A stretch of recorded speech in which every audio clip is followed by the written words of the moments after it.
Sizga qisqa bir she'r o'qib bersam maylimi? Bir ozarbayjonlikning she'ri. Deydiki, marhamat tuyg'usi senda yo'q bo'lsa, tutgan ro'zangning ne ma'nosi bor?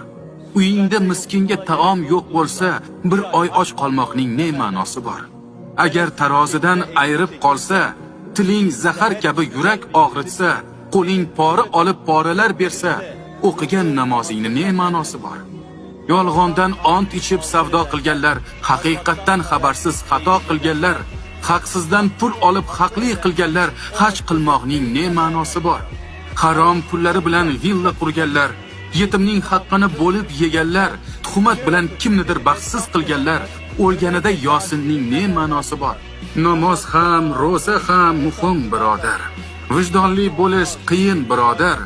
Haqiqiy inson bo'lish muhim birodar.